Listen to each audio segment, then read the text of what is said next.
Hello everyone. This is AI announcer Loa of Live AI Weekly Seoul, bringing you all the latest news from all across the nation.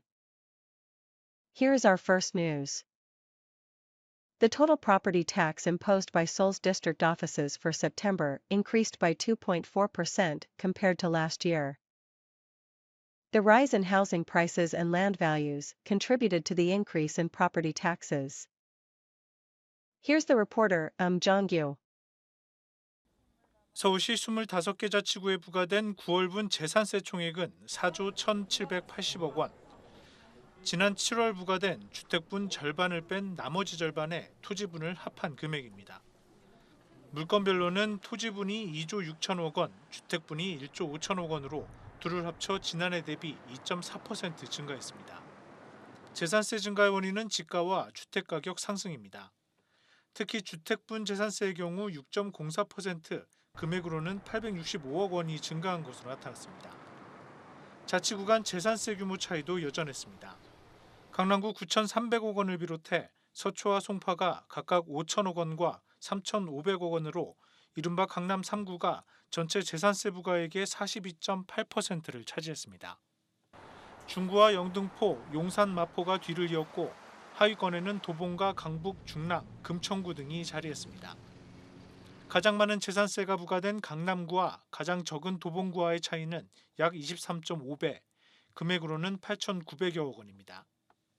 한편 25개 중 대부분의 자치구가 재산세 부과액이 증가한 반면 구로구와 금천구만 감소한 것으로 집계됐습니다. 딜라이브 뉴스 엄중입니다. The Seoul Metropolitan Government held a public hearing to gather citizen opinions on the demolition of the aerial walkway around Sewon Shopping Center. The facility, which cost over 110 billion Korean won to construct, is set to be demolished just 2 years after its completion. How do the local merchants and residents feel about this? Here's the reporter Lee Sang-bum. 서울시가 공중 보행로 철거에 앞서 공청회를 열었습니다. 해당 구간은 삼풍상가에서 PJ 호텔 간 약 250m. 시설 폐지의 주된 이유는 이용률 저조입니다. 보행량도 저조하고 다수의 이제 민원과 사업의 효과가 좀 낮다 보니까 국정감사라던가 행정사무감사 또는 감사원 감사를 통해서 그에 따른 대책이 필요하다고 서울시에 지속. 시가 제시한 자료에 따르면 2017년 계획 당시 예측보다 이용률이 현저히 떨어지는 것으로 나타났습니다.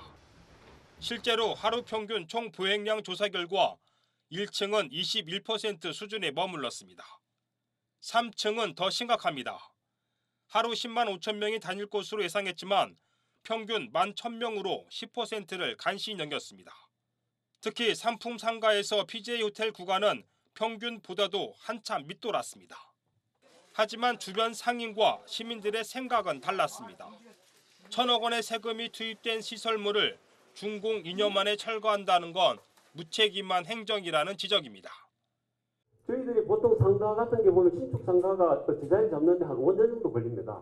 그러면은 공중보행로도 지금은 아직 건설된 지 2년밖에 안 됐지만은 저게 서울시에서 노력을 해가지고 방문객을 늘리기 위해 가지고 좀 노력을 한다면. 또 일부 구간만 철거하는 건 상인만 피해보는 것이라며 한 목소리로 반대했습니다.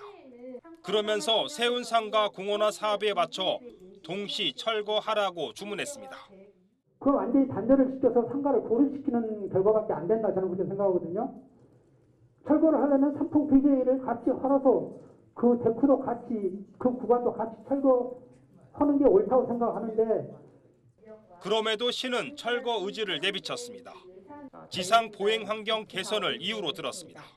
지상구를 통행하는 12,000명의 시민분들을 보다 좀 쾌적한 보행 환경 속에서 조기에 좀 그 환경 개선하자라는 취지로 저희가 검토 중이다라고 좀 말씀드리겠습니다. 시는 향후 서울시의회 의견 청취 등을 거친 후 이르면 내년 상반기에 철거를 시작할 계획입니다. 딜라이브 뉴스 이상범입니다. September 21st marked the 5th annual Youth Day, and Gangnam-gu hosted a local event to commemorate the occasion. A policy proposal competition where young people presented solutions to youth-related issues drew particular attention. What are the challenges facing today's youth? Here's the reporter, Jong-gyu. 청년들이 지방 정부에 직접 정책을 제안하는 자리. 그 제안 속에는 이 시대 청년들의 고민이 담겨 있습니다. 주거, 자립, 고립 등 현 사회의 대부분의 문제점을 청년들이 떠안고 있습니다.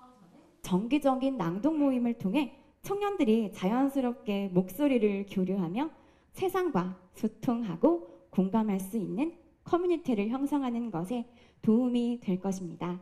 청년들에게는 이런 임차인으로서 생활하면서 드는 비용이 굉장히 부담스럽습니다. 그래서 이런 부분들을 도와주기 위해서 강남구청이 청년 세입자들에게도 수선유지급여 사업을 확대해서 강남구청에서 제공하는 청년 정책의 일환으로 구직 활동에 따른 우대 이유를 제공하는 금융상품이 있었으면 좋겠다는 생각을 했습니다. 심사에도 청년들이 참여했습니다. 같은 세대로서 고민을 공유하는 청년 정치인은 평가가 아닌 공감으로서 지지를 보냅니다.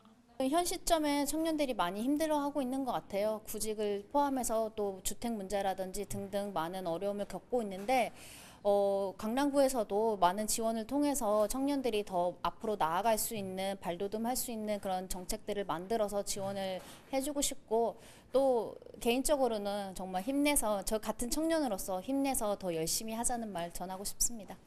청년의 날을 맞아 강남구가 청년의 생각을 듣고 정책을 수립하고자 만든 자리입니다. 행정과 재원 등의 제약으로 곧바로 정책에 반영하기는 어렵지만 소통이라는 더 큰 소득을 얻은 자리입니다.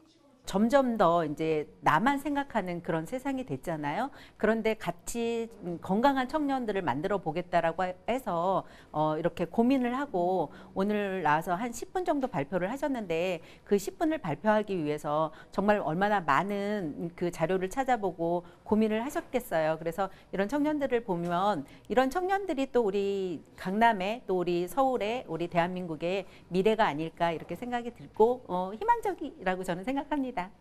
정책을 통해 서로 공감대를 나눴던 강남구 청년의 날. 공연과 특강 등을 마련해 빛나는 청춘에 응원을 더했습니다.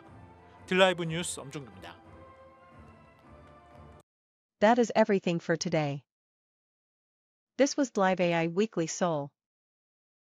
Thank you for joining us today.